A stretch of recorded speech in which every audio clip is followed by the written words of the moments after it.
여러분은 누군가에게 깊이 상처받은 적이 있나요? 이치에 맞지 않는 처사를 당하고 마음에 깊은 상처를 입었는데 그 상대는 아무 일도 없었다는 듯이 태연하게 살아가고 있습니다. 그런 광경을 목격하고 왜 나쁜 짓을 한 사람이 벌을 받지 않는지 생각해 본 적은 없으신가요? 직장에서의 괴롭힘이나 배신, 친구로부터의 배신, 가족으로부터의 무심한 말. 우리는 인생에서 다양한 형태로 마음의 상처를 입습니다. 그리고 마음 깊은 곳에서는 언젠가 상대에게 인과응보가 찾아오기를 바라고 있을지도 모릅니다. 하지만 표면적으로는 악행을 저지르는 사람이 벌을 받기는커녕 오히려 성공해서 행복하게 살고 있는 것처럼 보이는 경우도 적지 않습니다. 나쁜 사람일수록 이득을 본다. 정직한 사람이 바보가 된다. 라는 느낌은 많은 사람이 가져본 적 있는 생각 아닐까요? 사실 불교의 가르침에 따르면 우리가 보고 있는 현실은 빙산의 일각에 불과합니다. 인과의 법칙은 눈에 보이지 않는 곳에서 그러나 확실하게 작용하고 있는 것입니다. 당신을 상처 입힌 사람은 설령 지금은 아무런 보복도 받지 않는 것처럼 보여도 반드시 자신의 행동의 결과를 받게 됩니다. 이 영상에서는 불교의 지혜를 바탕으로 인과응보의 참모습을 탐구해 갑니다. 당신을 상처 입힌 사람이 어떤 말로를 겪게 되는지, 그리고 괴로움 속에 있는 당신 자신이 어떻게 하면 마음의 평화를 되찾을 수 있는지에 대해 알기 쉽게 전해드리겠습니다. 단순히 악인에게 벌이 내린다는 표현적인 이해가 아니라 왜 인과응보가 늦게 나타나는지, 어떤 과정을 통해 나타나는지, 그리고 무엇보다도 당신 자신이 좋은 인과의 흐름을 만들어내려면 어떻게 해야 하는지, 그런 깊은 지혜를 얻을 수 있을 것입니다. 악행을 저지르는 사람의 말로를 아는 것은 단순히 원한을 푸는 것이 아닙니다. 그것은 우리 자신이 인생을 더 잘 살아가기 위한 중요한 가르침인 것입니다. 자, 불교가 가르치는 인과응보의 진실에 대해 함께 배워봅시다. 인과응보라는 말을 들어본 적 있는 사람은 많을 것입니다. 간단히 말해 좋은 일을 하면 좋은 결과가, 나쁜 일을 하면 나쁜 결과가 돌아온다는 생각입니다. 하지만 이 단순한 말의 배후에는 불교의 깊은 지혜가 숨겨져 있습니다. 불교에서는 이 세상의 모든 것은 인원인과 과결과의 법칙을 따르고 있다고 가르칩니다. 이것은 자연의 법칙이며 누구에게나 평등하게 작용하는 것입니다. 좋은 씨앗을 뿌리면 좋은 열매가 맺히고 나쁜 씨앗을 뿌리면 나쁜 열매가 맺힙니다. 이것을 불교에서는 선인성과 악인학과라고 부릅니다. 하지만 현실에서는 나쁜 짓을 하고 있는 사람이 벌을 받기는커녕 오히려 성공하고 있는 것처럼 보일 때가 있습니다. 또한 좋은 일을 하고 있는데도 보답받지 못한다고 느낄 때도 있을 것입니다. 이것은 인과응보가 존재하지 않기 때문이 아니라 씨앗에서 열매가 맺히기까지 시간이 걸리기 때문입니다. 예를 들어 씨앗을 뿌려도 바로 큰 나무가 되어 열매를 맺는 것은 아닙니다. 때로는 몇 년이 걸리기도 합니다. 마찬가지로 사람의 행동의 결과도 바로 나타나는 것과 시간을 두고 나타나는 것이 있는 것입니다. 불교에서는 인과의 결과가 나타나는 시기를 세 가지로 나눕니다. 현세에서 받는 과보, 다음 생에서 받는 과보, 그 이후의 생에서 받는 과보입니다. 특히 중요한 것은 우리가 눈으로 보고 있는 것은 표면적인 현상에 불과하다는 것입니다. 누군가가 나쁜 짓을 하고 성공하고 있는 것처럼 보여도 그 사람의 내면에서는 이미 악과가 싹트기 시작했을지도 모릅니다. 신뢰의 상실, 인간관계의 악화, 마음의 평화의 결여, 이것들은 겉으로는 보이기 어려운 과보인 것입니다. 현대 사회에서는 즉각적으로 결과를 원하는 사고방식이 퍼져 있습니다.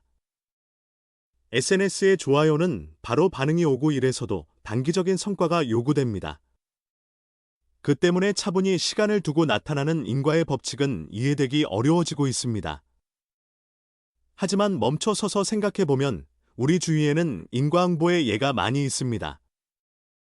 오랫동안 성실하게 일해온 사람이 신뢰를 얻어 성공하는 모습, 일시적으로는 이득을 보더라도 최종적으로는 신용을 잃고 고립되는 사람의 모습 등, 이것들은 모두 인과의 법칙의 발현인 것입니다.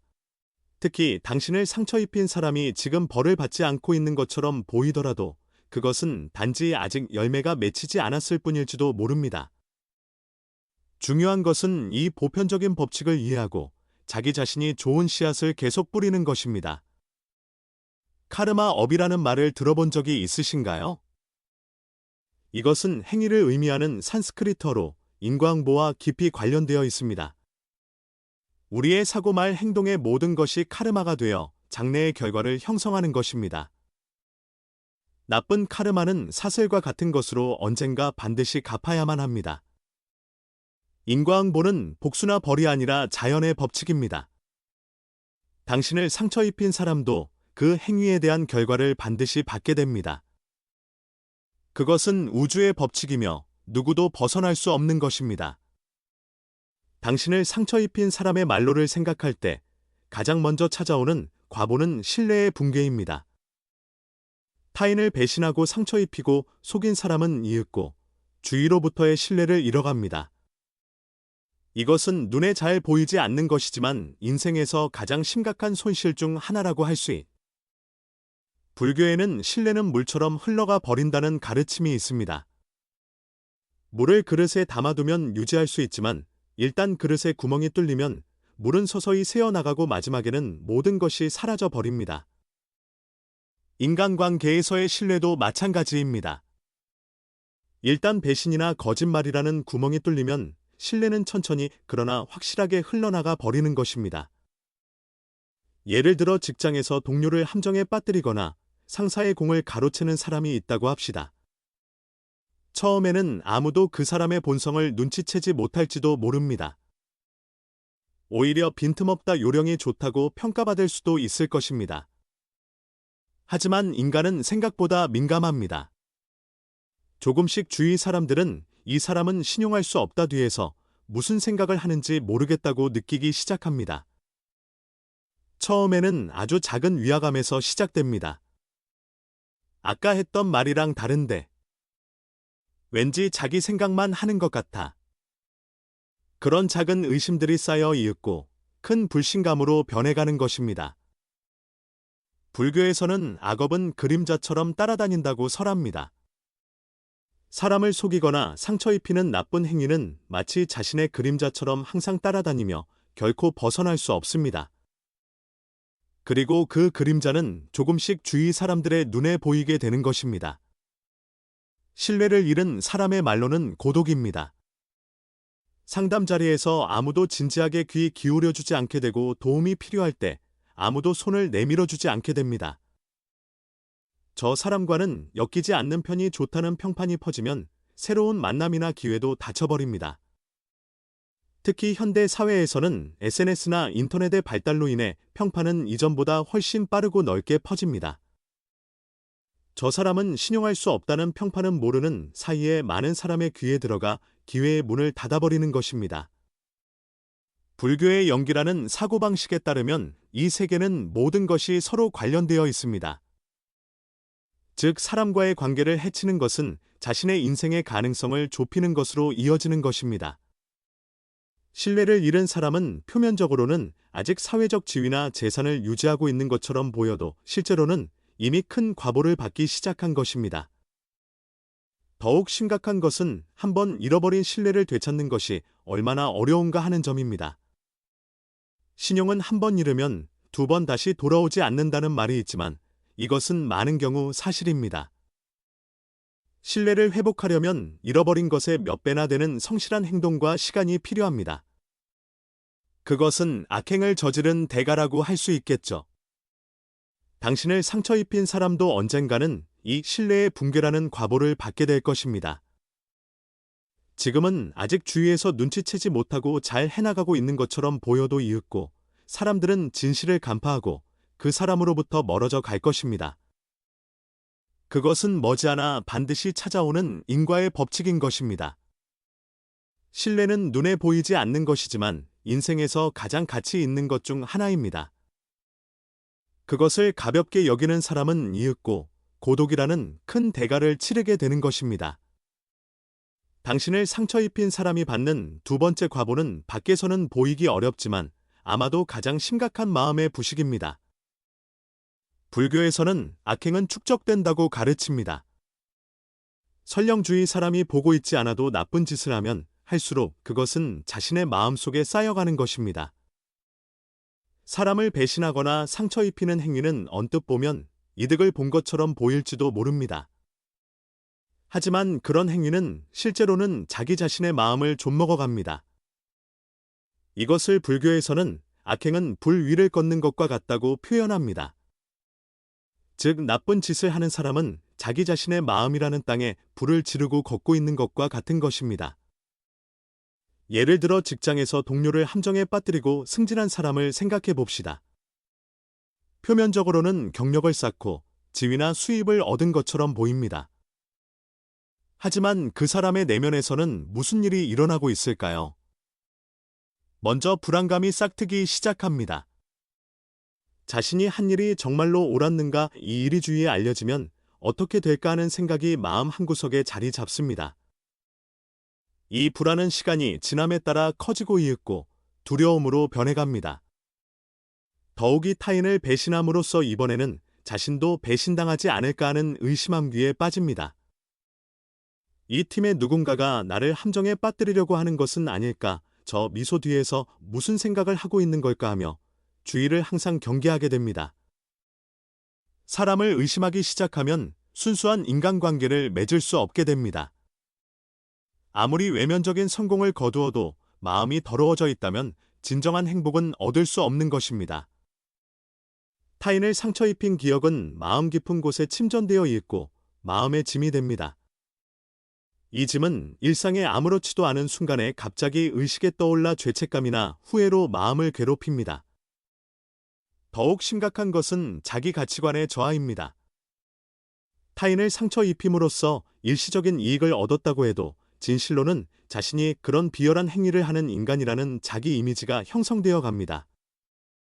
이것은 자신에 대한 신뢰나 존엄성을 손상시키고 결과적으로 다양한 정신적 문제를 일으킬 가능성이 있습니다. 예로부터 불교에서는 마음의 평화야말로 최대의 부라고 가르쳐 왔습니다. 외견상으로는 풍족해도 마음이 어지러워서는 진정한 행복은 없습니다. 고급 레스토랑에서 식사를 해도 맛이 없고 호화로운 침대에서 잠을 자도 편안하게 잠들 수 없는 그런 상태가 마음의 부식의 결과인 것입니다. 당신을 상처 입힌 사람도 그 행위로 인해 자기 자신의 마음을 상처 입히고 있습니다. 표면적으로는 아직 괜찮은 것처럼 보여도 내면에서는 이미 괴로움이 시작된 것입니다.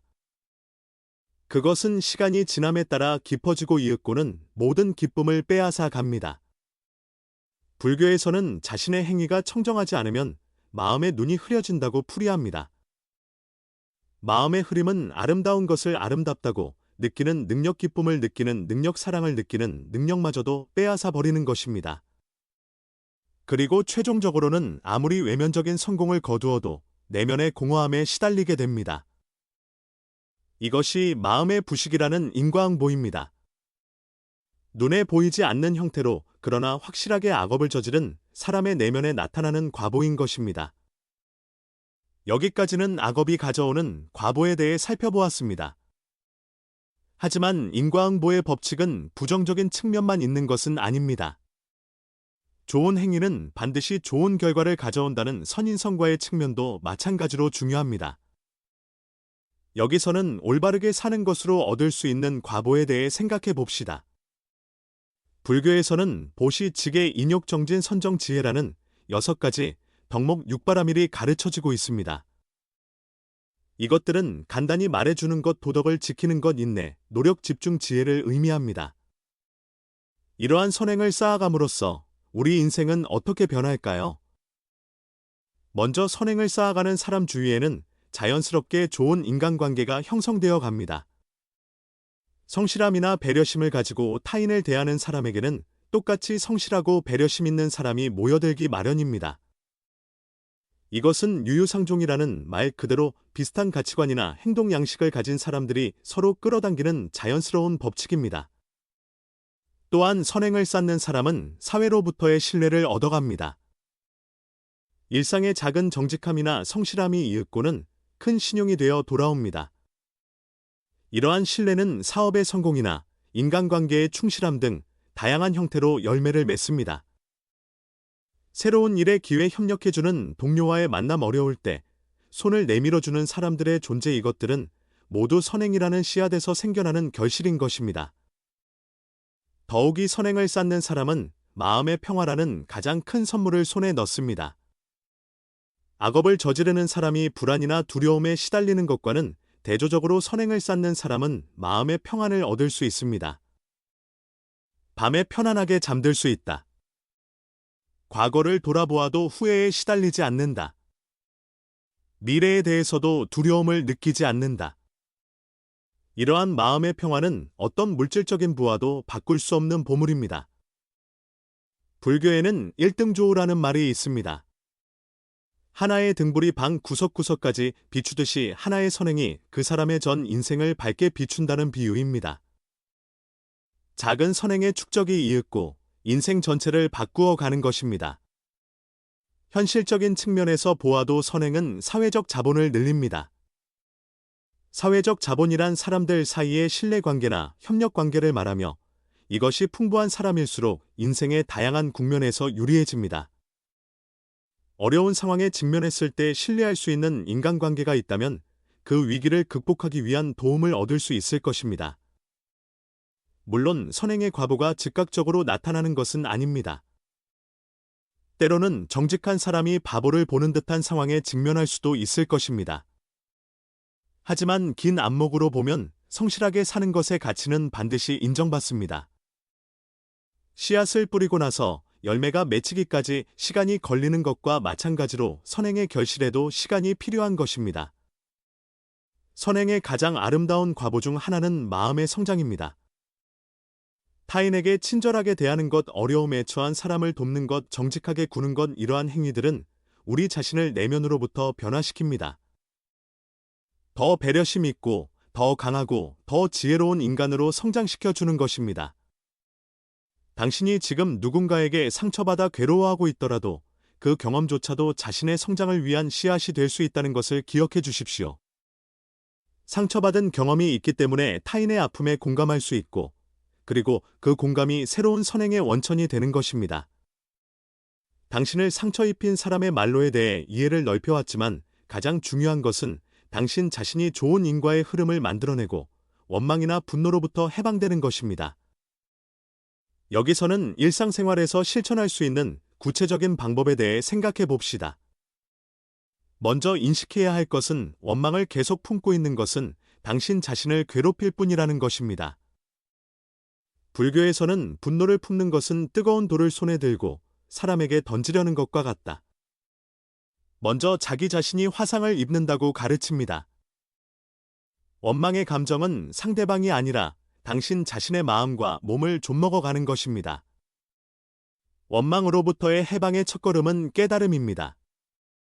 자신이 원망을 품고 있다는 것, 그것이 자신을 괴롭히고 있다는 것을 깨닫는 것에서 시작됩니다. 심호흡을 하고 자신의 내면에서 일어나고 있는 감정을 관찰해 봅시다. 지금 나는 분노를 느끼고 있다. 가슴이 죄어오는 듯한 느낌이 든다. 와 같이 감정을 말로 표현함으로써 감정에 휩쓸리지 않고 한 걸음 물러선 시각을 가질 수 있습니다. 다음으로 중요한 것은 이해입니다. 당신을 상처 입힌 사람도 어떤 괴로움이나 무지에서 행동하고 있다는 것을 이해합시다. 이것은 상대방의 행위를 정당화하는 것이 아니라 인간 행동의 배경에는 항상 원인이 있다는 것을 인식하는 것입니다. 불교에는 무명이라는 말이 있습니다. 이것은 진실을 보는 눈이 흐려진 상태를 가리키며 많은 악행은 이 무명에서 비롯된다고 합니다. 더욱이 공감하는 마음을 기르는 것도 중요합니다. 모든 사람은 행복해지고 싶어하고 괴로움을 피하고 싶어합니다. 이 점에 있어서 당신도 당신을 상처 입힌 사람도 같습니다. 이 사람도 나와 마찬가지로 행복을 추구하고 괴로움을 피하고 싶어하는 한 사람의 인간이라고 생각함으로써 분노의 감정이 누그러질 수 있습니다. 실천적인 방법으로서 자비 명상이 있습니다. 조용한 장소에 앉아 먼저 자기 자신에 대해 내가 행복하기를, 내가 평안하기를 이라고 마음속으로 되뇌입니다. 다음으로 당신을 사랑해주는 사람, 중립적인 사람 그리고 마지막으로 당신을 상처 입힌 사람에 대해서도 마찬가지의 말을 건네봅니다. 처음에는 어렵게 느껴질지도 모르지만 반복해서 실천함으로써 마음이 서서히 열려갈 것입니다. 또한 일상 속에서 선행을 쌓아가는 것도 원망으로부터의 해방에 도움이 됩니다.